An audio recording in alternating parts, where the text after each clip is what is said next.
আসসালামু আলাইকুম। আজকের ভিডিওতে আমি আপনাদের সাথে ত্রিভুজের খুবই গুরুত্বপূর্ণ একটা কনসেপ্ট নিয়ে আলোচনা করব।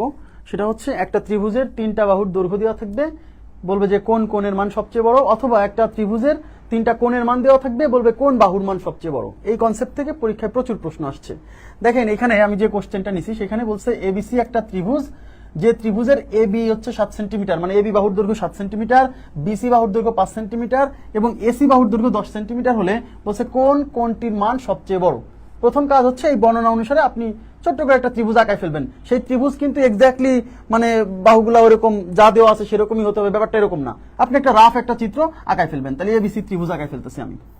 তাহলে এ বি সি, এবিসি একটা ত্রিভুজ।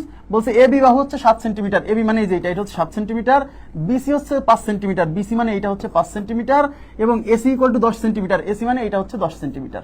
এখন আমি জানি অনেকেই আমাকে বলবে যে ভাই আপনি যে চিত্রটা আঁকাইছেন এ তো দেখেই মানে মানুষ রাগ করবে, কারণ এটাকে দিচ্ছেন 5 আর এটাকে দিচ্ছেন 7, এইটাই সবচেয়ে বড়, এইটাই মনে হচ্ছে সবচেয়ে ছোট। এতে কোনো সমস্যা নাই, আপনি হচ্ছে থিওরি বুঝে উত্তর মারবেন। আপনি কিন্তু এই বাহুর এই চিত্র আঁকাইছেন এটা চেহারা দেখে কোনো উত্তর দিবেন না।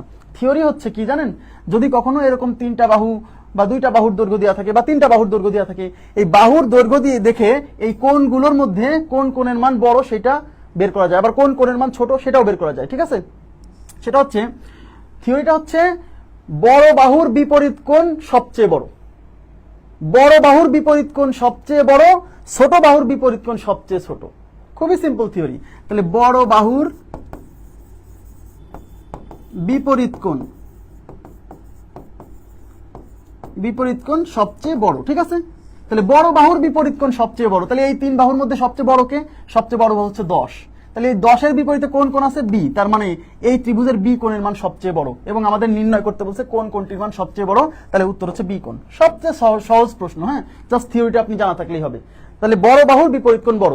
যদি বলতো ছোট, মানে এখানে ছোট কোণ কোনটা, তাহলে বড় বাহুর বিপরীত কোণ বড়, একইভাবে ছোট বাহুর বিপরীত কোণ সবচেয়ে ছোট।